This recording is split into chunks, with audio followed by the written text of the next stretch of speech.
Bonjour tout le monde. Alors on va voir dans cette vidéo ce qu'il faut retenir dans cette signalisation cellulaire, alors qu'on a vu pendant ces séances et aussi sur les généralités sur les hormones. Donc, comme vous avez vu déjà, notre corps il était formé par 7 chapitres, à savoir les notions de base. Après on est passé directement à la signalisation intercellulaire. Et après on a vu les outils utilisés dans cette signalisation intercellulaire et on a fait isoler les messagers chimiques. Et parmi ces messagers chimiques, on a parlé sur tout ce qui est hormones.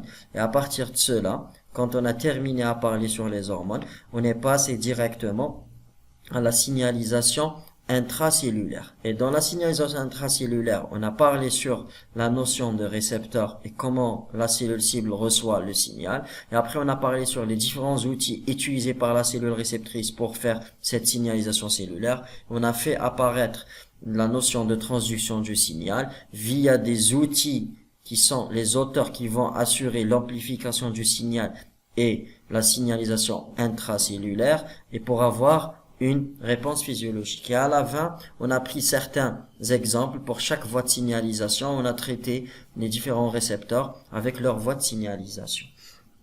Donc, on va essayer de faire un résumé sur ce chapitre, sur ce cours, sur les généralités des hormones, en vous donnant pour chaque chapitre ou un titre ce qu'il faut retenir.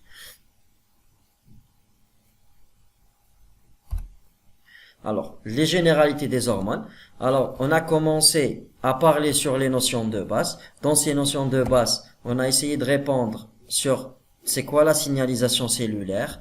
Après, on a parlé sur qu'est-ce qu'elle fait cette signalisation cellulaire. Donc, qui va assurer la signalisation cellulaire. Après, on a fait sortir la notion de signalisation intracellulaire et signalisation intercellulaire. Et à la fin, on a fait sortir leur rôle et quelle est l'importance de cette signalisation intercellulaire. Donc, on a dit que quelle que soit la signalisation cellulaire, c'est que la signalisation cellulaire signifiera la vie d'un individu, d'un organisme. Pourquoi? C'est parce qu'un organisme, c'est un ensemble d'organes. Et un organe, c'est un ensemble de tissus. Et les tissus, c'est un ensemble de cellules. Pour qu'il y ait la vie, il faut qu'il y ait une coordination entre les différents organes, entre les différents tissus, entre les différentes cellules. Donc, à ce moment-là, pour assurer une coordination, donc je suis obligé d'avoir une sorte de communication entre les cellules. Pourquoi cette communication? Il faut coordonner pour répondre à une réponse. Réponse par rapport à quoi? Réponse à un milieu extérieur, donc ça peut-être c'est l'environnement. Maintenant, si vous voyez le milieu extérieur, c'est la cellule, donc ça sera une autre cellule. Et c'est pour ça on a parlé sur l'organisme humain comme un organisme multicellulaire. C'est-à-dire il y a des communications entre une cellule et une cellule, entre un tissu et un tissu, entre un organe et un autre organe, et entre cellule ou tissu ou organe et avec le milieu extérieur. Ce qui nous donne la signalisation cellulaire. Donc, que ça soit signalisation cellulaire, donc j'aurai deux types de signalisation. J'aurai une signalisation intercellulaire entre les cellules et j'aurai une signalisation intracellulaire. Là, c'est deux phénomènes. Ce qui est important à savoir, c'est que c'est deux phénomènes complémentaires pour avoir une réponse physiologique, pour avoir une meilleure coordination. Donc la signalisation intercellulaire, elle est là pour, si vous voulez, transmettre le signal, c'est-à-dire émettre le signal d'une cellule émettrice à une cellule réceptrice. C'est ça l'intérêt de la signalisation intercellulaire. Et entre les cellules, j'aurai une notion qui est importante aussi, on va la voir dans le troisième titre, c'est que c'est la présence entre les deux cellules, un auteur qu'on a appelé un messager chimique. Maintenant, la signalisation intracellulaire, c'est pas le rôle, c'est de coordonner, mais c'est d'exécuter la signalisation intercellulaire. Donc, la cellule réceptrice va recevoir un signal, et ce signal, elle va le transmettre et elle va le traduire en une réponse physiologique. Donc, la signalisation intercellulaire, elle est là pour assurer et si vous voulez, la signalisation, c'est-à-dire la production d'un signal, et la signalisation intracellulaire, elle est là pour exécuter la signalisation. Et c'est pour ça, à la fin, ce qu'on a dit, c'est que la signalisation intercellulaire, elle est là pour, si vous voulez, coordonner, pour influencer des cellules par rapport à d'autres cellules. Et ces cellules influencées, ils vont, si vous voulez, exécuter un ordre pour assurer une réponse. Ça, c'est pour le premier titre. Maintenant, on est passé après pour la signalisation intercellulaire. Alors, on a essayé de voir son rôle. Alors après, on a vu aussi les outils, à savoir les messages extracellulaires. Après, on a vu qu'il y a une communication entre les cellules, mais sans la présence d'un messager extracellulaire. Et là, on a parlé sur les molécules d'adhésion et sur les jonctions lacunaires. Et leur particularité, c'est qu'il n'y a pas un moteur entre les deux. Et après, on a vu la signalisation électrique. Et là, je vous donne le résumé de nos planches. C'est que le rôle de la signalisation intercellulaire, là je vous ai dit, il y a le contrôle et le processus. Le contrôle, c'est-à-dire contrôler une voie métabolique, contrôler une division, contrôler une croissance, contrôler une différenciation, un développement. C'est-à-dire, je dois le faire, je dois assurer un contrôle un processus biochimique, c'est-à-dire quand j'aurai besoin de ce processus qui soit accéléré, je l'accélère, si je dois le ralentir, je dois le ralentir. Maintenant, il y a un deuxième phénomène qui est le processus. C'est quoi? C'est d'assurer, si vous voulez, la vie. C'est-à-dire, prenez exemple, la vision, l'odorat. Donc tout ça aussi, ça fait partie de la signalisation cellulaire. Mais c'est des fonctions physiologiques. Donc, je ne peux pas les laisser comme ça sans une coordination. Donc, contrôler le métabolisme et la division, c'est des processus qui existent, sauf que je dois les contrôler. C'est-à-dire, quand j'aurai un phénomène exagéré, je dois l'avoir. Quand je dois avoir un phénomène, si vous voulez ralentir, je dois le ralentir. Par contre, le processus, c'est-à-dire, il existe tout le temps. La vision, elle est là. C'est-à-dire, sentir des odeurs, elle est là. Donc, et les deux, que ce soit contre le processus, est assuré par la signalisation cellulaire. Et on a dit que les outils, on les a séparés en fonction de la distance entre la cellule réceptrice et la cellule émettrice, et en fonction de la voie empruntée si j'ai entre les deux cellules un messager. Et là, on a parlé sur les messagers extracellulaires, on a parlé sur les molécules d'adhésion et les jonctions lacunaires parce qu'il n'y a pas de messager extracellulaire, et on a mis, c'est caché ici, c'est la signalisation électrique. Après, on a commencé par les messagers chimiques.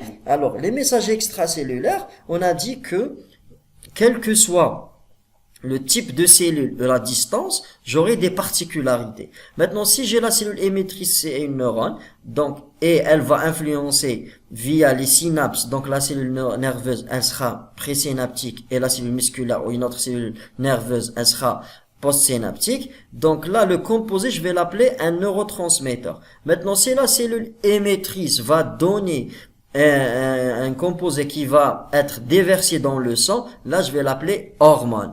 Maintenant, si la cellule émettrice c'est une neurone, je vais l'appeler neurohormone. Et j'ai eu à la fin les médiateurs chimiques qui vont assurer quoi? Assurer la signalisation intercellulaire, mais c'est pas par le passage par le sang ou par les synapses, mais ça sera entre, si vous voulez, in situ devant la cellule. Maintenant, si c'est proche, ça sera paracrine. Si c'est sur elle-même la cellule, ça sera autocrine.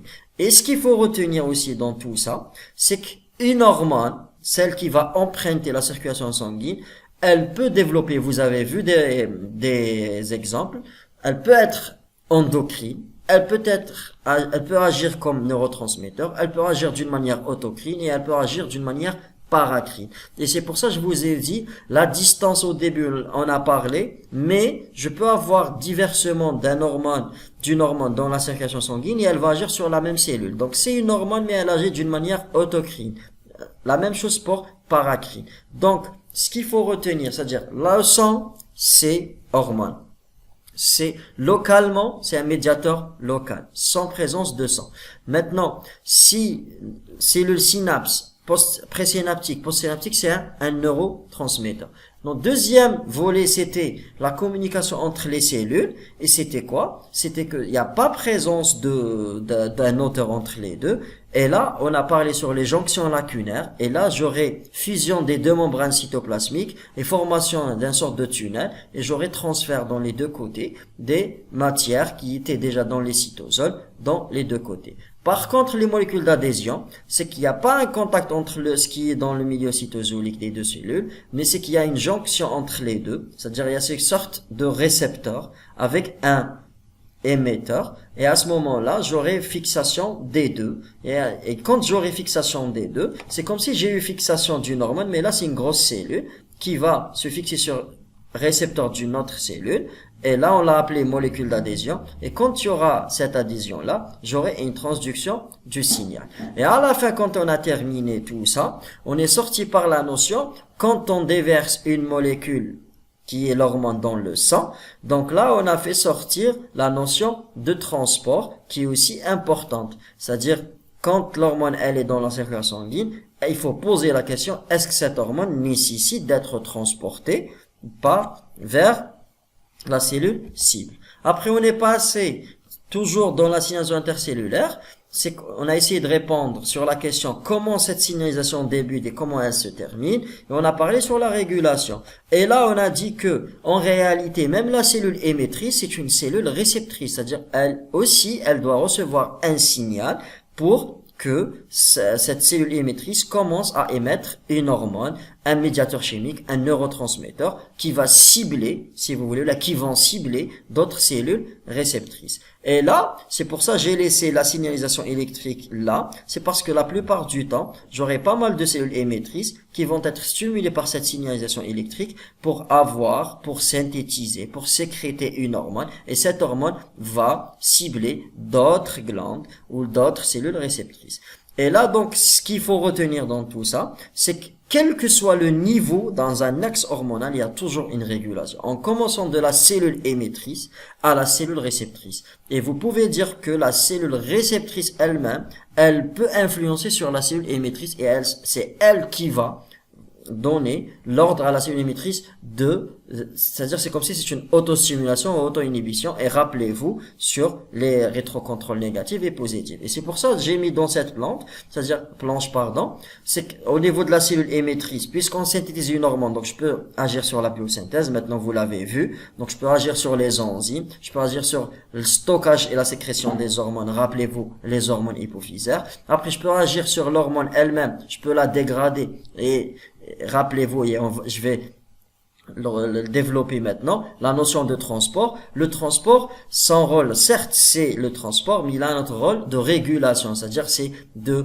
libérer la forme libre ou de complexer plus, et à ce moment-là, le transport joue aussi un rôle important dans la signalisation intercellulaire. Et vous avez à la fin des niveaux de régulation aussi, au niveau, si vous voulez, de la cellule réceptrice. Et là, la cellule réceptrice elle-même, elle peut agir sur le récepteur. Et c'est pour ça que j'ai parlé juste après sur le récepteur. C'est-à-dire, une cellule réceptrice, elle vaut rien si elle n'a pas le récepteur qui est dédié à cette molécule hormonale ou ce messager chimique pour commencer à faire la transduction du signal. Parce que la transduction du signal, c'est-à-dire, c'est recevoir, transmettre à la cellule que on a reçu un signal.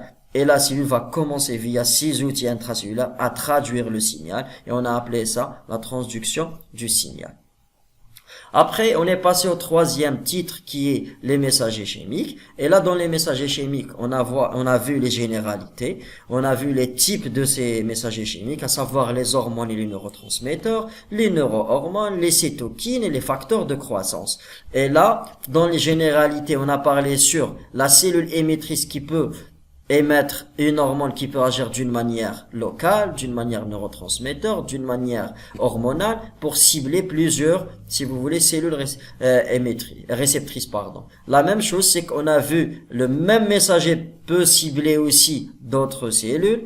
On a vu aussi, c'est-à-dire, c'est que la cellule émettrice peut cibler aussi d'autres cellules via la même molécule hormonale, regardez ici. Et on a vu aussi, c'est que la cellule réceptrice peut recevoir un signal via différentes voies, à savoir la voie nerveuse neurotransmetteur, la voie locale c'est un médiateur chimique, et la voie hormonale par une hormone. Et à la fin, il faut dire que c'est pour ça qu'on a dit, rappelez-vous dans le TD, une cellule émettrice peut devenir une cellule réceptrice, et une cellule réceptrice peut devenir une cellule émettrice. Tout dépend l'axe, et tout dépend la situation, et qu'est-ce qu'on cherche. Après, on a développé l'hormone et le neurotransmetteur, la différence entre eux.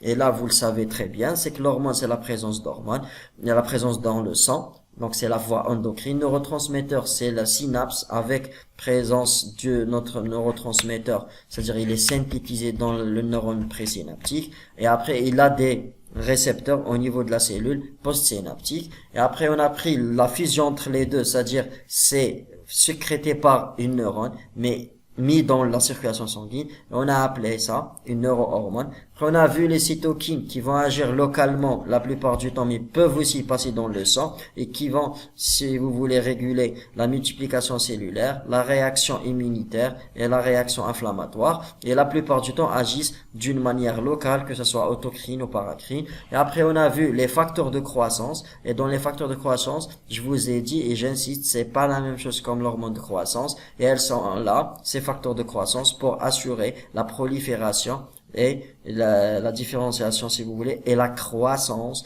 des cellules. C'est surtout les cellules, et j'insiste sur ça. Et rappelez-vous, je vous ai dit que la plupart de nos cytokines sont eux aussi des facteurs de croissance.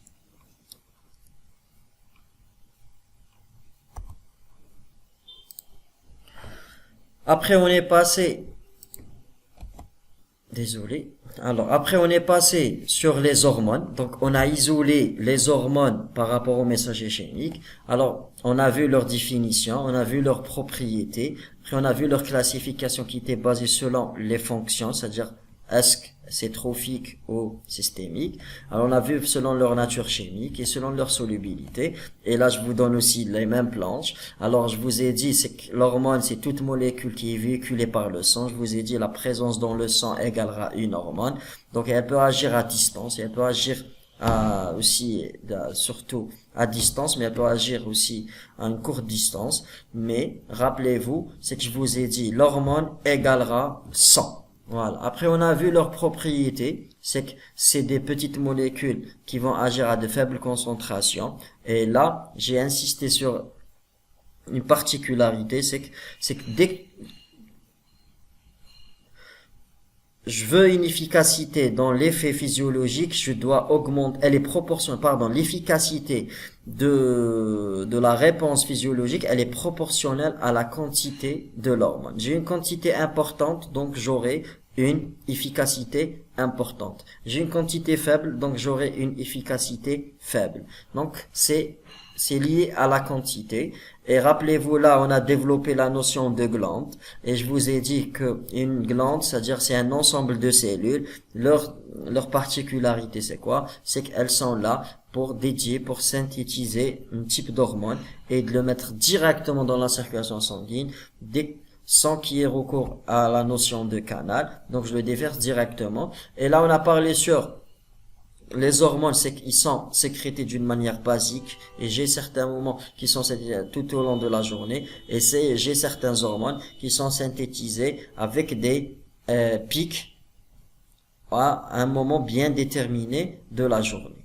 Et là, on a parlé sur la sécrétion nictémérale, sur la sécrétion circadienne et tout. C'est que chaque hormone, c'est pas toutes les hormones, mais suivent ce rythme de 24 heures, et chaque hormone elle a, si vous voulez, une durée, un temps bien déterminé pour avoir le pic. Et après, on a classé ces hormones en fonction de leur nature chimique, et on a dit que on a des hormones de nature dérivées d'acides aminés, c'est les hormones thyroïdiennes, et vous avez eu les peptides, vous avez eu les protéines, et là, rappelez-vous, tout ce qui est peptides et protéines, les hormones hypothalamo-hypophysaires, et après, c'était les dérivés lipidiques, à savoir les dérivés des acides gras, les stéroïdes, et on a eu aussi les petites molécules, à savoir le NO. Aussi, on peut classer les hormones, je vous ai dit, en fonction de leur fonction physiologique. Alors, si elles vont directement réguler certains facteurs, on les a appelés humorales, et là, je vous ai dit, prenez l'exemple de la glycémie, on les a appelés des hormones systémiques, et là, c'est surtout l'hormone sécrétée par la cellule émettrice va réguler cette constante qui est au niveau sanguin. Maintenant, deuxième type, c'était les hormones trophiques, et ces hormones-là, leur particularité, c'est quoi? C'est qu'elles sont là pour synthétiser, sécrétées par une cellule émettrice, et elles vont cibler une autre cellule. Cette cellule, quand elle va recevoir ce signal, elle va commencer à synthétiser une autre hormone. C'est comme si une cellule émettrice va stimuler une autre cellule émettrice. Elle est réceptrice, et cette cellule réceptrice va devenir émettrice, pour émettre une autre molécule hormonale. Et après, on a terminé avec la classification en fonction de leur solubilité. Et là, on a parlé sur tout ce qui est hydrosoluble.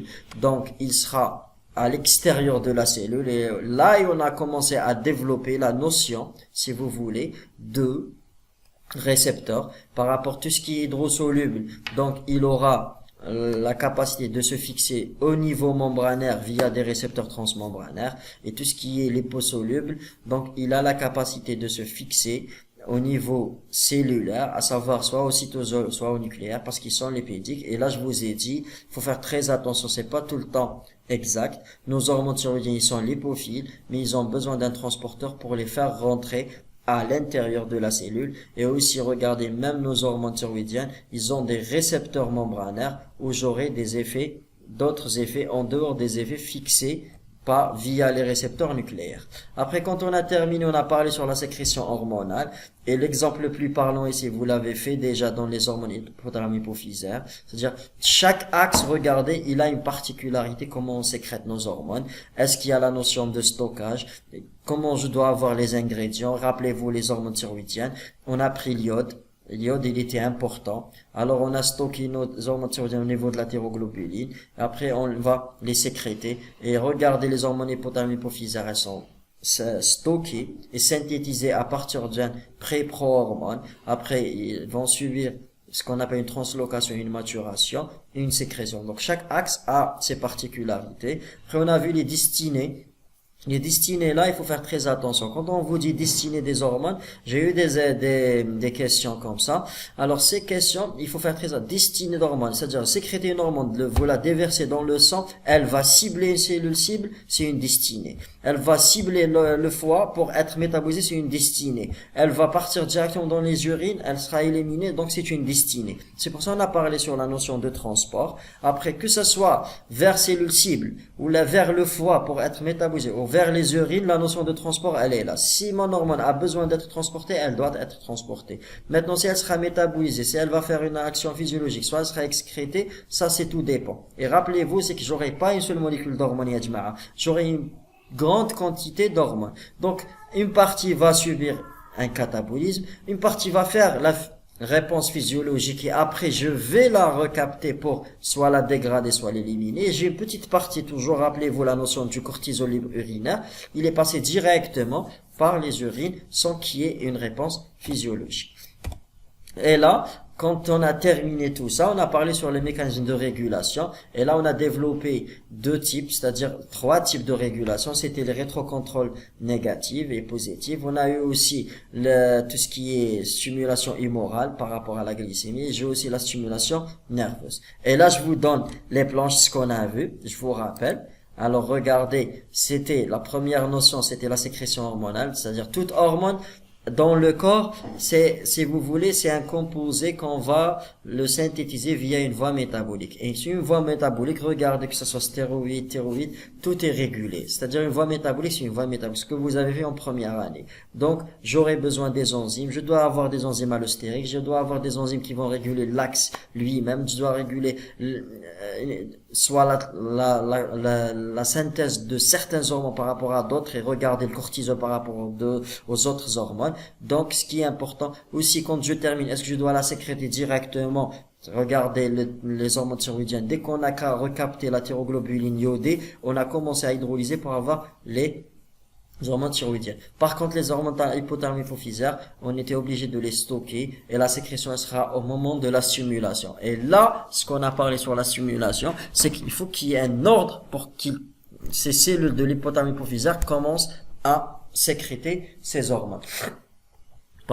Après, on a parlé sur la sécrétion hormonale. Je vous ai dit, c'est-à-dire il y a toujours cette sécrétion, elle dépend soit de l'âge, soit du sexe, soit de l'état physiologique. L'état physiologique, quand on est stressé et non stressé, c'est pas la même chose. Quand on est réveillé ou en cours d'un sommeil, c'est pas la même chose. Quand on mange et quand on est à jeun, c'est pas la même chose.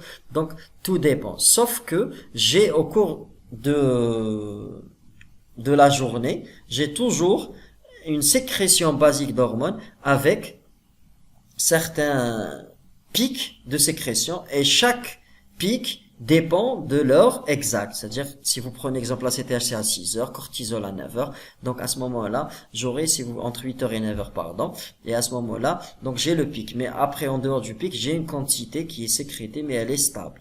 Aussi après, voilà les destinées. Je vous ai dit vers la cellule réceptrice, mais je peux avoir vers le foie, je peux avoir vers le rein. Que ça soit vers le rein, vers la cellule cible, vers le foie, j'ai toujours l'hormone, elle est dans la circulation sanguine. Et là, je dois parler sur la notion de transport. Et le transport, là, je vais vous résumer le transport et vous le mettez dans votre tête. C'est que le transport, il dépend de la solubilité de l'hormone. Si elle est liposoluble, elle doit être transportée. Si elle est hydrosoluble, elle est tout le temps libre, mais elle peut être transportée par l'albumine si vous voulez. Maintenant, tout ce qui est liposoluble qui est transporté, donc s'il est transporté, donc la forme qui va se lier avec le transport, elle devient inactive. Il faut qu'elle soit activée. Donc l'association hormone-transport dépend de l'affinité. Donc si je parle sur l'affinité, là je vais séparer des transporteurs spécifiques et des transporteurs non spécifiques. Donc j'ai des transporteurs dédiés aux hormones et j'ai d'autres transporteurs qui seront non spécifiques, ils peuvent le transporter et c'est une question d'affinité et l'affinité elle peut être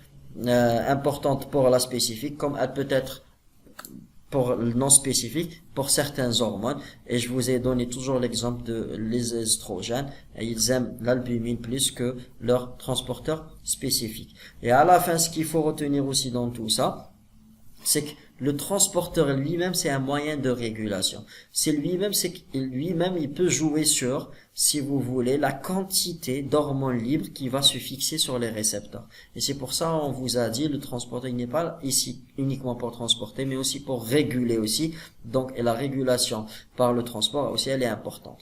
Et à la fin, quand on a terminé, on a parlé sur le métabolisme. Et là, on a dit que il y a toujours un métabolisme des hormones, c'est-à-dire surtout les liposolubles. Pourquoi? C'est parce que pour les rendre hydrosolubles pour une meilleure élimination. Et là, il ne faut jamais oublier que j'aurai toujours une petite quantité active qui peut passer directement dans les urines et elle sera active aussi et elle a un intérêt clinique pour le dosage, pour si vous voulez poser le diagnostic de certaines maladies. Et aussi, il faut jamais oublier aussi le cycle entérohépatique où certains hormones peuvent emprunter cette voie de cycle entérohépatique, ils peuvent être recyclés aussi. Et à la fin, on a parlé sur la stimulation. Et là, c'était par rapport à l'hormone, comment elle sera sécrétée. C'est-à-dire, soit j'ai une sécrétion via une stimulation immorale, soit nerveuse, soit, si vous voulez, un rétrocontrôle. Et rappelez-vous les axes hypothalame hypophysaire avec la thyroïde, si vous voulez, ou l'hypothalame hypophyse avec la surrénale. Et à chaque fois, quand j'ai une petite quantité, donc la surrénale, regardez qui est la cellule réceptrice, va stimuler l'hypothalamus et l'hypophyse à déclencher pour qu'il y ait une synthèse de ces hormones. Et la même chose pour la thyroïde. Après, quand on a terminé tout ça, là, on a, si vous voulez, fermé, on a terminé la signalisation intercellulaire, pardon. Donc la signalisation intercellulaire se termine quand mes molécules de signalisation, à savoir les hormones, les neurotransmetteurs, les facteurs de croissance, les cytokines, quand ils vont arriver à la cellule cible, là ça va commencer la signalisation intracellulaire. Et qui va commencer cette signalisation intracellulaire? Ça sera le récepteur. Et c'est pour ça, dans ce petit chapitre, je voulais développer la notion de récepteur. C'est-à-dire qu'il faut qu'il y ait une réception du signal pour qu'il y ait une transduction du signal. Et cette réception, c'est que aussi le récepteur lui-même, c'est une protéine. Il peut être activé, désactivé avec plusieurs manières. Et là, quand on a terminé ces notions générales de la signalisation intracellulaire, on a parlé aussi sur le traitement de signal multiple. C'est-à-dire, c'est que j'aurai plusieurs signaux qui vont arriver à la cellule, et la cellule, elle va les traiter en même temps. Donc, j'aurai une multiplication de la réponse. Et là, vous regardez nos planches. Donc, c'était la signalisation intracellulaire par rapport au récepteur. Et je vous ai dit par rapport à la solubilité de nos hormones ou de nos molécules messagères. Et là, quand elles vont arriver, soit ils vont se fixer sur le récepteur membranaire, soit cytosolique à translocation membrane nucléaire, soit au niveau nucléaire. Et là, c'est que la signalisation intracellulaire, elle sera assurée par qui? Le premier moteur qui qui va assurer, ça sera les récepteurs. Donc les récepteurs vont se lier à la molécule messagère, à savoir les hormones, et après là, ils vont déclencher une cascade de signalisation pour faire cette signalisation intracellulaire. Et c'est pour ça qu'on a parlé après sur les différents auteurs de la signalisation intracellulaire. Il n'y a pas que le récepteur. Le récepteur, c'est le déclencheur de la signalisation intracellulaire. Mais j'ai d'autres outils qui vont assurer la propagation du signal et l'amplification du signal et les réponses physiologiques. Donc tout ça, pour les faire, je peux pas le faire avec le même auteur. C'est pour ça que j'ai eu les auteurs. J'ai eu les enzymes de signalisation. Les enzymes, il y a deux. On va voir maintenant, je vous donne pourquoi on les a séparés. Et on a aussi les protéines régulatrices à activité GTPasique. Il faut pas oublier les protéines G. C'est des éléments de la signalisation intracellulaire. C'est pas parce qu'on les a isolés à part, c'est-à-dire c'est que ça fait pas partie. C'est des outils qu'on va les utiliser. Aussi, la même chose, il y a une notion, elle est importante, c'est que les auteurs de la signalisation intracellulaire, ils sont là. Ils sont là, si vous voulez. Donc, soit on va les activer, soit on va les désactiver. Donc, on les active ou on les désactive par plusieurs manières. Si je pars sur le récepteur, donc je peux cacher le lieu de liaison du récepteur avec l'hormone. Donc c'est une inhibition. Donc je peux aussi, si vous voulez, le phosphoryler pour transmettre le signal après fixation de l'hormone. Rappelez-vous l'insuline. Je peux agir sur l'hormone elle-même. Soit je vais la capter, soit je vais la dégrader, soit le transporteur va donner moins de quantité libre. Donc à ce moment-là, je peux jouer. Ou si vous avez des enzymes, ce que vous avez fait dans la régulation enzymatique, que ce soit modification covalente, allostérie, c'est-à-dire qu'ils vont exister sur deux formes, soit liaison avec des inhibiteurs, avec des activateurs. Donc tout ça, ils vont, si vous voulez, jouer un rôle dans l'activation ou l'inactivation de la signalisation intracellulaire. Et je vous rajoute une autre notion qui est importante, qui est ciblage membranaire. Là, c'est quoi ciblage membranaire? C'est que mes enzymes ou mes protéines, ils seront recrutés à la membrane, c'est-à-dire ils seront liés à la membrane. C'est parce que je cherche quelque chose dans la membrane, et dans la membrane, j'ai un précurseur ou là un substrat, je vais l'utiliser pour continuer la signalisation. C'est-à-dire, si je n'aurais pas ce substrat qui préexiste au niveau de la membrane, je peux pas continuer, je peux pas amplifier, je peux pas traduire ma signalisation intracellulaire en réponse physiologique. Et c'est pour ça, à la fin, j'ai laissé la planche de l'amplification du signal. L'amplification du signal, non seulement via une hormone avec un récepteur, mais la cellule réceptrice elle-même, elle peut recevoir plusieurs hormones sur plusieurs récepteurs, et chaque complexe hormone-récepteur va amplifier plus le signal pour avoir une réponse physiologique globale à la fin.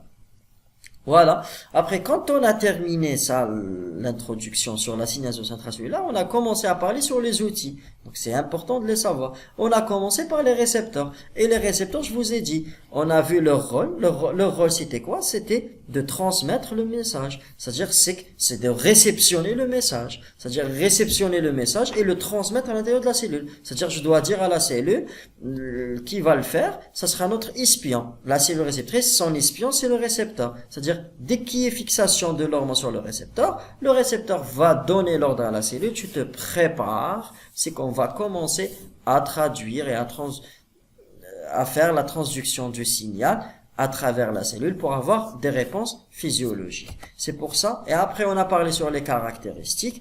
Et là, je vous ai dit les caractéristiques. Là, si j'ai insisté sur la relation transport-hormone, là, j'insiste plus sur la relation récepteur-hormone. C'est presque la même chose comme substrat-enzyme, regardez. Et donc, vous aurez les différentes caractéristiques, à savoir la réversibilité. Donc, il y a fixation et après libération de l'hormone. Il y a l'affinité aussi, elle joue aussi un rôle très important.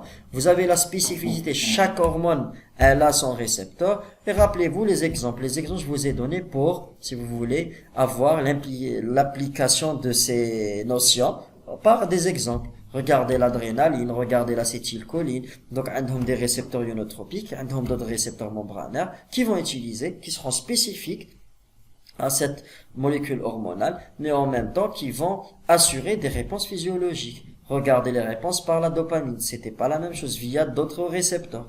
Donc, vous avez la saturabilité aussi. C'est que chaque récepteur, il prend en charge une molécule hormonale. Et quand j'aurai la totalité de mon récepteur sont saturés, donc c'est le même effet, même si j'ai la quantité importante de l'hormone. Et c'est pour ça, il faut développer derrière cette saturabilité. C'est-à-dire, si vous voulez augmenter l'effet physiologique hormonal, il faut qu'il y ait aussi, c'est que ça part dans le même sens, c'est que je dois augmenter le nombre de récepteurs.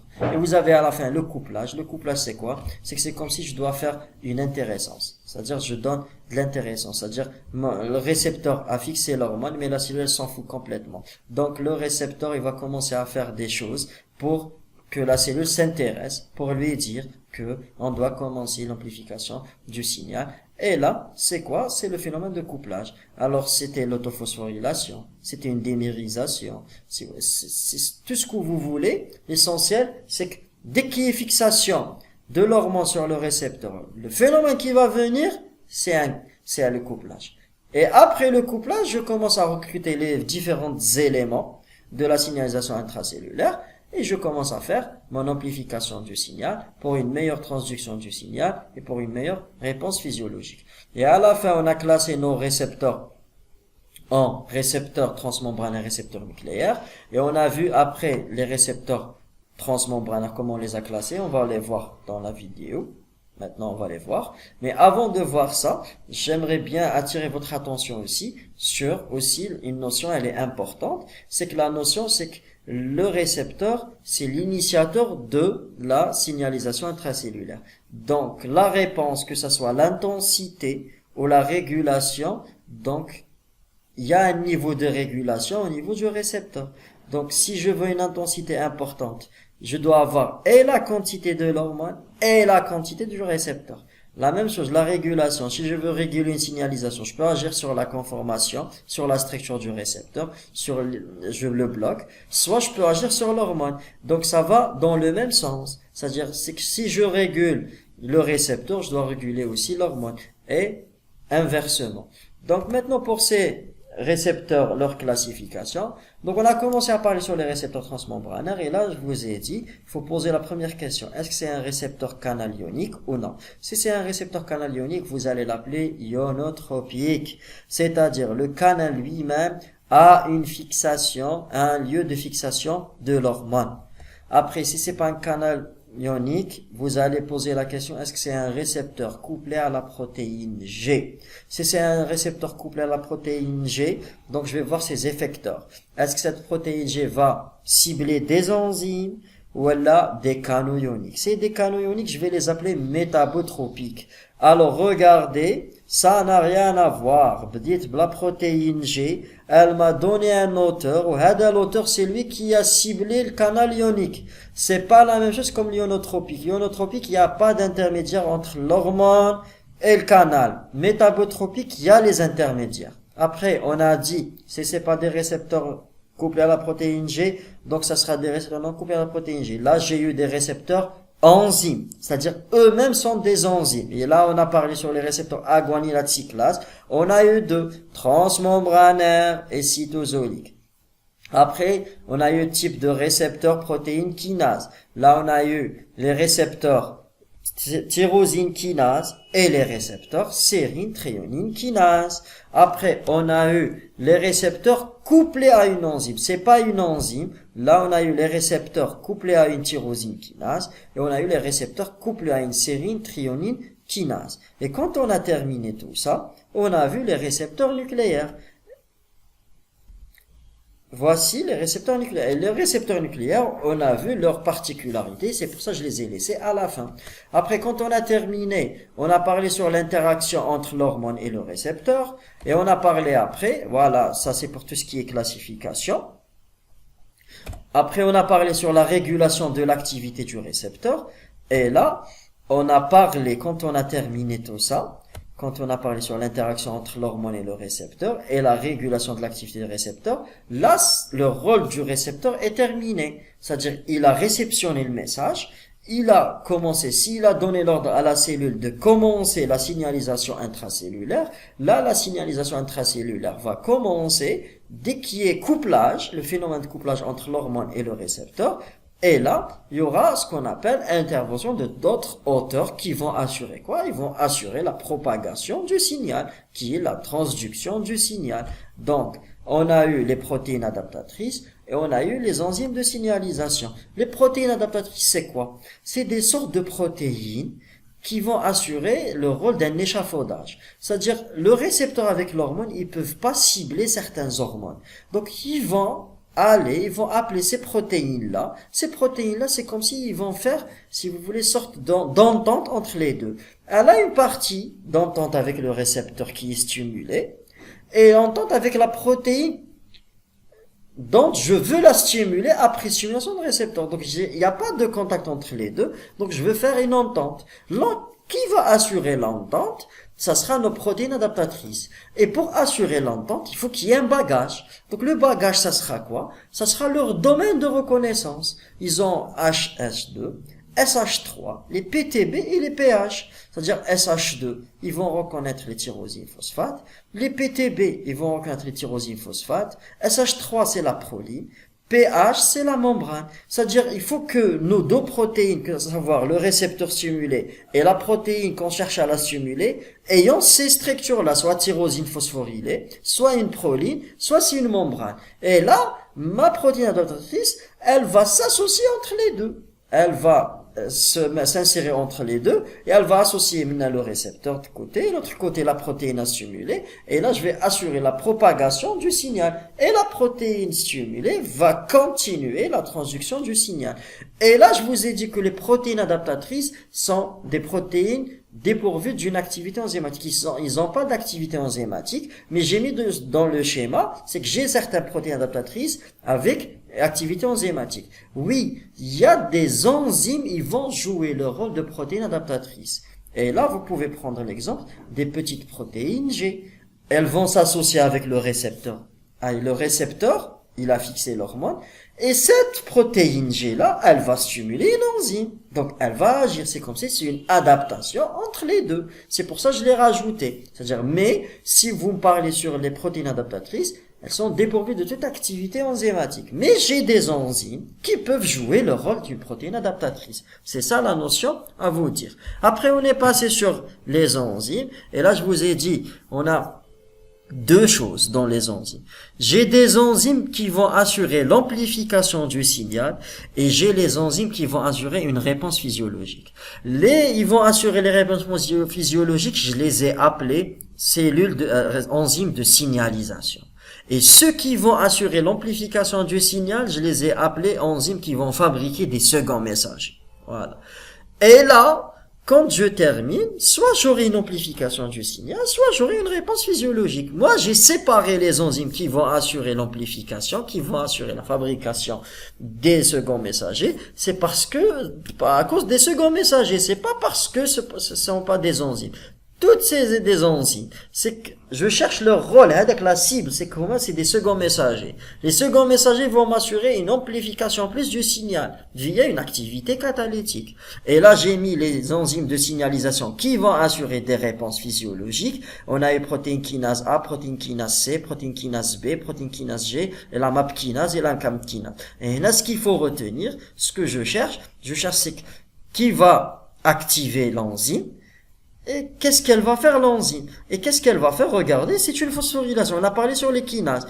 Et je vous ai dit, il y a des phosphatases qui vont assurer soit l'extinction du signal, soit l'arrêt du signal, c'est comme vous voulez, soit peut-être même l'arrêt du signal, c'est une signalisation. Moi, je voulais pas compliquer les choses, mais ce qu'il faut savoir et ce qu'il faut retenir, c'est que les enzymes qui vont assurer une réponse physiologique, elles seront stimulées par quelle hauteur? Et ce que j'ai mis dans la planche. Et c'est largement suffisant. Et la même chose, tout ce que vous avez fait dans l'enzymo, ça s'applique ici. C'est que l'enzyme, elle est sous forme inactivée, on va l'activer. Soit c'est une enzyme allostérique, donc elle a un rôle. Soit elle a une activité GTPasique. La protéine G, pour qu'elle s'inactive, elle doit assurer la catalyse du GTP. Donc c'est une enzyme aussi. Donc je peux pas ne pas dire c'est que des enzymes qui ont une activité GTPasique. Et à la fin, j'ai laissé les enzymes qui vont fabriquer les seconds messagers. C'est pas parce que c'est des enzymes. Moi, je cible les seconds messagers parce que derrière ces seconds messagers là, ils vont m'assurer l'amplification du signal. C'est pas parce qu'ils vont assurer la réponse, c'est-à-dire ils vont multiplier la réponse. C'est ça ce qu'on appelle amplification. Vous voyez? Et là, ce que j'ai ciblé dans ça, c'est que derrière chaque second messager, il y a une enzyme. Donc moi, j'ai cherché ces seconds messagers, leurs caractéristiques. Ils sont synthétisés au niveau cytosolique, ils sont diffusables, c'est pas tout le temps. Et rappelez-vous ce qu'on a fait dans le TD. Ils peuvent être membranaires ou cytosoliques et ils vont assurer quoi? L'amplification du signal.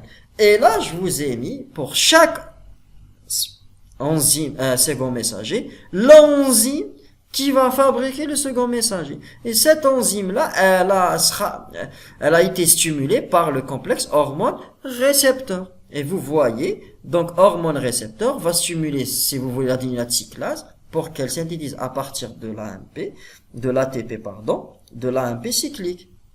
La même chose, la phospholipase C, elle va migrer vers la membrane et elle va agir sur le PIP2 pour avoir du IP3 et du DAC.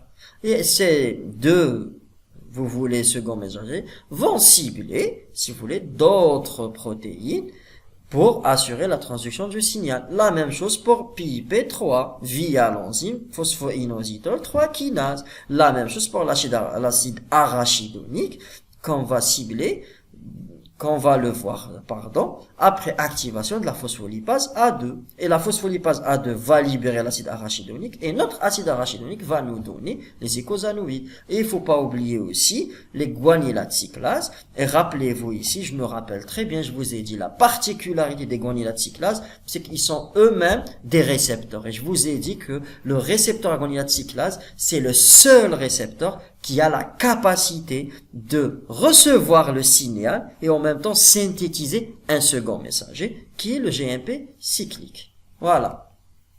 Après, quand on a terminé tout ça, on a pris tous ces ingrédients-là et on a essayé de faire des recettes via les voies de signalisation. On a commencé à parler par les voies de signalisation via les récepteurs couplés à la protéine G. Pourquoi on leur a donné plus d'importance? C'est parce que ils sont très répandus dans la cellule. Donc, on a parlé sur la structure du récepteur, le domaine transmembranaire à cet domaine, et aussi c'est important parce que c'est une particularité des récepteurs couplés à la protéine G. On a parlé sur leur classification, et la classification du récepteur, elle est dépendante du type de la molécule hormonale.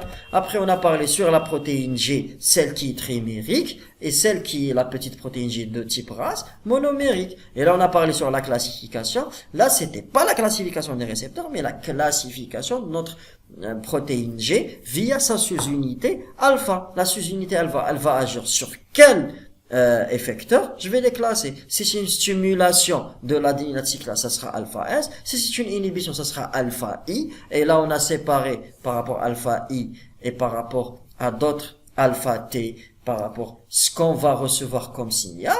Mais à la fin, j'aurai toujours une inhibition de l'adénylate cyclase, soit alpha que lent par rapport à la phospholipase C qui va me donner d'autres voie de signalisation. Donc, ce qui est important à savoir, c'est que la classification de de cette protéine G est basée sur la sous-unité alpha et qu'est-ce qu'elle va stimuler après comme effecteur. Après, on a vu le mécanisme d'action de la protéine G et son rôle de l'amplification du signal. Et là, j'ai tout résumé, à savoir que elle a plus répandu dans la plupart des récepteurs, ils ont ces récepteurs couplés à la plupart de ces cellules, ils ont ces récepteurs couplés à la protéine G. La structure du récepteur, il est à cet domaine transmembranaire. Et rappelez-vous, je vous ai dit toujours la partie N-terminale qui fixe l'hormone et la partie C-terminale qui va assurer la transduction du signal. Les types des récepteurs couplés à la protéine G. Après la classification de nos protéines G, à savoir en fonction de leur sous-unité alpha, et voilà, elle est trimérique. Après, c'était l'activation. L'activation, c'était quoi? Je l'ai résumé dans cette planche, c'est-à-dire tout le temps, quand il n'y a pas fixation de l'hormone sur le récepteur, la protéine, la grande protéine G, elle est, si vous voulez, au niveau elle est à part. Quand il y a fixation de l'hormone, elle va se fixer. Quand elle est inactive, elle s'associe avec le GDP et elle est sous forme trimérique. Dès qu'il y ait fixation de l'hormone, il y aura recrutement de la protéine G. Et là, rappelez-vous, ya jama'a, je vous ai dit que c'est que le récepteur peut recruter plusieurs protéines G du même type, et comme il peut recruter plusieurs protéines G de types différents. Et rappelez-vous la TSH, je vous ai dit, elle recrute la alpha S, elle recrute, pardon, la alpha S pour avoir la dynacyclase. Elle peut faire la alpha quenol pour faire la phospholipase C pour avoir le DAG et le IP3. Vous voyez.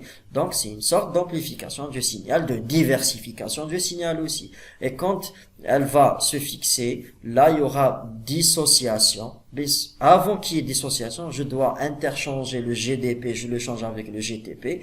Et là, je vous ai dit, il y a une différence entre les grandes protéines G et les petites. Les petites, ils ont besoin de ce facteur qu'on a appelé GAP ou la GEF, pour GTP Exchange Factor. Et là, quand on va interchanger, notre protéine G, elle va s'activer. Donc, elle va se séparer. J'aurai la sous-unité bêta-gamma. J'aurai la sous-unité alpha. Et la sous-unité bêta-gamma va cibler aussi la phospholipase C.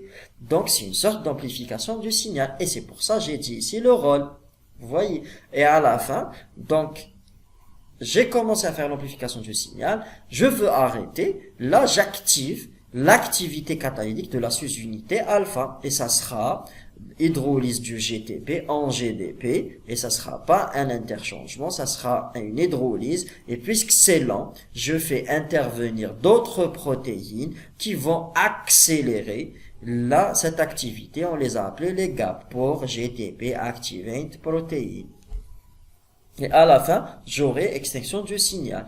Et la même chose, retour à l'état initial, protéine G inactive avec GDP, j'interchange, je sépare, j'amplifie le signal via la sous-unité alpha activée ou la bêta-gamma à part. Elle est là, regardez. Et là, de retour à l'état initial, j'hydrolyse mon GTP, association des trois. Voilà. Après, on a parlé sur les exemples. Pour les exemples, que ce soit glucagon, angiotensine, dopamine, molécules odorantes, photons. Là, je vous ai donné des exemples pour voir pour chaque hormone ce qu'elle va utiliser comme voie de signalisation. Donc, ce qui est important à savoir, c'est que le glucagon, qu'est-ce qu'il va utiliser comme récepteur couplé à la protéine G, mais c'est quel type de protéine G? Donc, vous me dites alpha S, adénylate cyclase, je sais. Donc, c'est pas la peine de partir jusqu'au glycogène, synthase et glycogène. Ça, c'est pour vous dire que derrière chaque voie de signalisation, il y a une réponse métabolique. L'angiotensine 2, la même chose. La dopamine, c'est-à-dire regardez la séparation entre les deux récepteurs. Chaque récepteur va donner, si vous voulez, une voie de signalisation. Donc, ce qui est important pour moi, c'est de savoir l'hormone, son récepteur et les protéines qui vont intervenir. À savoir quel type de protéine j'ai, c'est bon. Ça me suffit largement. La même chose pour les molécules odorantes, pour les photons, et la même chose pour les récepteurs métabotropiques. Et là, on a parlé sur que l'effecteur sera un canal ionique, et on a parlé sur les récepteurs muscariniques de l'acétylcholine, et on a parlé sur les récepteurs bêta-adrénergiques de l'adrénaline. Et là, tout est résumé dans cette planche-là pour vous dire que chaque molécule peut fixer un récepteur pour voir cette spécificité, et chaque hormone, complexe hormone-récepteur va, si vous voulez, induire la transduction du signal via plusieurs hauteurs. Donc, ce qu'il faut retenir, c'est que l'hormone, le récepteur, l'acteur principal qui est quel type de la protéine G. Et elle va cibler quoi? Soit une enzyme. Si vous me dites AMP cyclique, je sais que ce sera la protéine kinase A. C'est bon. Jusque là, c'est bon, c'est suffisant. Donc, si vous me dites la phospholipase C, DAG et IP3, et vous me dites IP3, qu'est-ce qu'il va cibler? Ou DAG, qu'est-ce qu'il va cibler? Donc, la même chose. AMP cyclique va cibler un canal ionique. Il est là. Vous voyez. Donc, c'est ça ce qu'il faut retenir. C'est dans ces exemples. Après, quand on a terminé, on a parlé sur la voie de signalisation via les récepteurs à activité guanylate cyclase. Et ces guanylate cyclases-là, c'était pour parler sur les transmembranaires facteurs natriurétiques au cytosolique du NO. Et quand on a dit NO, c'est parce qu'il peut diffuser, il peut rentrer à l'intérieur de la cellule pour qu'il se fixe. Et là, je vous ai dit la particularité de ces récepteurs, que ce soit transmembranaire ou les cytosoliques, c'est les seuls récepteurs qui peuvent fabriquer du GMP cyclique. C'est-à-dire, c'est un second messager. Et ce second messager va cibler des enzymes, va cibler des des protéines, va cibler de l'ADN. Mais là, il y a eu cette notion, elle était importante, on l'a développée aussi dans le TD, c'est que aussi, je peux transformer le GMP cyclique en GMP. C'est-à-dire la même chose, c'est-à-dire je dégrade mon second messager. Et j'ai eu d'autres réponses. Donc la dégradation de l'AMP cyclique, la dégradation du GMP cyclique, la dégradation globalement d'un second messager, c'est une manière de signalisation, soit pour arrêter, soit pour stimuler ce qu'on a arrêté déjà. Donc faites très attention. Après on a parlé sur la voie de signalisation via les récepteurs à activité tyrosine kinase. Et là la particularité c'est quoi? C'est que la fixation de l'hormone sur le récepteur, il y a une molécule, même si j'ai deux zones de fixation, mais je vais fixer une molécule d'insuline. Dès qu'il y a fixation, j'aurai une dimérisation et autophosphorylation. Vous m'avez posé la question sur l'autophosphorylation, c'est-à-dire j'ai des tyrosines sur les récepteurs. L'enzyme qui est portée par le récepteur, qui fait partie, mais chez portée, qui fait partie du récepteur, va commencer à s'autophosphoryler. Elle commence, ces tyrosines, elles sont proches d'elle, elle va commencer à les phosphoryler. Et ça, c'est une sorte de couplage. Et pourquoi on va les autophosphoryler? Parce que via ces récepteurs-là, c'est là où j'aurai une intervention importante des protéines d'échafaudage. Parce qu'ils n'auront pas la capacité de recruter cette protéine G pour amplifier le signal. Donc je fais quoi? Je vais ancrer des protéines adaptatrices pour recruter d'autres protéines. Mais pour ancrer, je vous ai dit pour faire l'entente, il faut que le récepteur lui-même, il fait un pas. Le pas de terre, c'est quoi? Il va présenter des tyrosines phosphorylées. Et ces tyrosines phosphorylées vont recruter cette protéine adaptatrice. Et cette protéine adaptatrice va recruter aussi une autre protéine et je continue à faire la transduction du signal. La même chose pour la voie de signalisation des récepteurs couplés à la tyrosine kinase. C'était là couplé, je cherche quoi? Je vous ai dit, c'est pas l'enzyme, il fait partie du récepteur, mais il sera recruté. Donc, le couplage, dès qu'il y a fixation du récepteur sur l'hormone, démérisation, je recrute l'enzyme. L'enzyme, elle va commencer à phosphoryler. Soit elle va phosphoryler le récepteur, soit elle va phosphoryler d'autres protéines. L'essentiel, elle va me créer des sites d'ancrage pour recruter ces protéines adaptatrices pour continuer à faire la signalisation cellulaire. La même chose pour les voies de signalisation des récepteurs. Là, j'ai oublié. Donc, c'est pour ça que je vous ai dit, il faut parler sur les JAK kinases ou les SRC. C'est quoi? C'est des protéines, c'est des enzymes à activité tyrosine kinase. On va les recruter après fixation, notre auteur, la GH, prolactine, des cytokines, donc ils vont fixer. La différence entre les deux, c'est que là, je dépends d'une enzyme qui était préalablement au niveau cytosolique. Là, non, le récepteur lui-même, c'est une enzyme, large. Là, je dois recruter l'enzyme.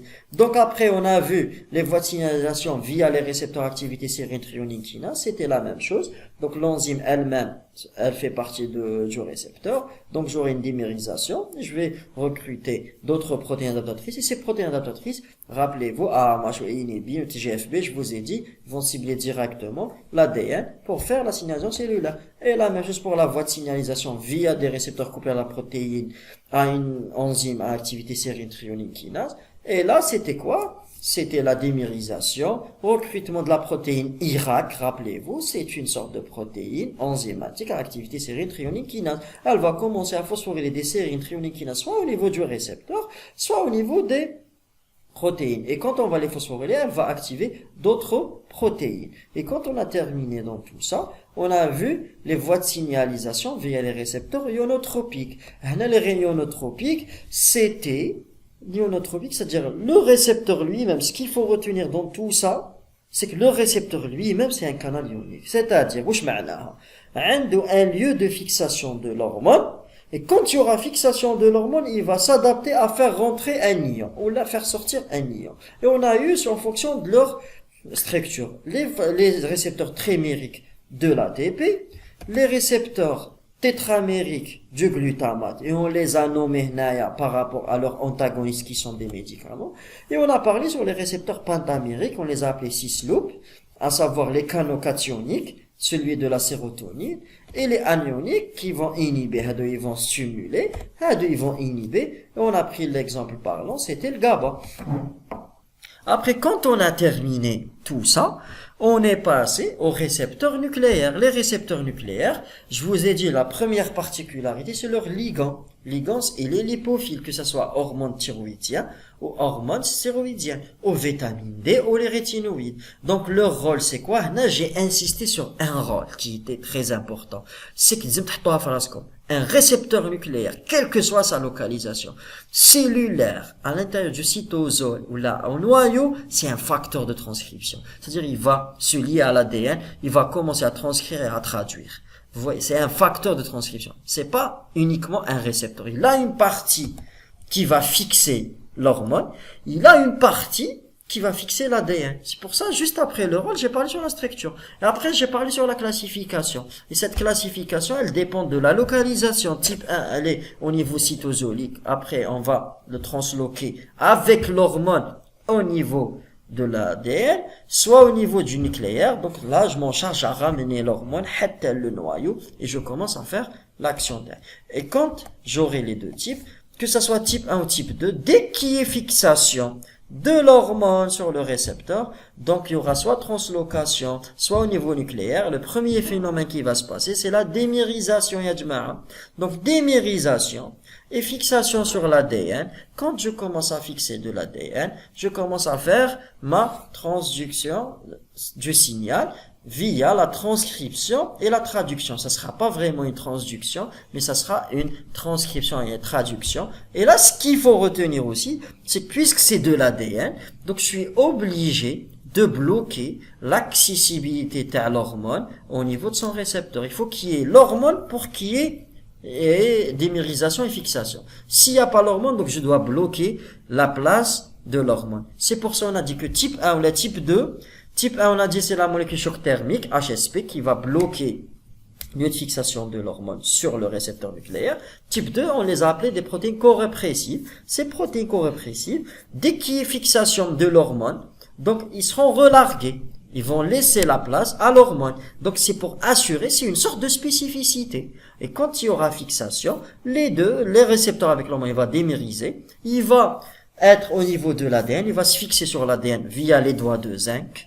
Donc, et là, je commence à faire la transcription. Et pour agir sur la transcription, ça ne suffit pas. L'hormone avec le récepteur. Là, je dois avoir quoi? Je dois avoir les deux. C'est-à-dire, l'hormone avec le récepteur. Et je dois enlever les corépresseurs. Et je dois avoir des coactivateurs. Les coactivateurs, ils vont amplifier la transcription. C'est-à-dire, ils vont assurer cette transcription. Ils vont assurer aussi l'effet de la transcription, il sera plus important. Voilà ce qu'il faut retenir. Et j'ai terminé le récepteur nucléaire. Je vous ai dit la particularité, c'est que le lieu de fixation de l'hormone, il est en C-terminal et pas en N-terminal. Voici ce qu'on a vu complètement dans ces hormones-là. C'est-à-dire, on a commencé à cerner des généralités. La signalisation intercellulaire, c'était pour transmettre du signal, pour faire bouger, pour avoir une réponse. Maintenant, elle peut pas faire la réponse. La réponse, c'est nos soldats qui sont les cellules réceptrices. Et les cellules réceptrices, ils vont agir via leurs récepteurs. Et je vous remercie.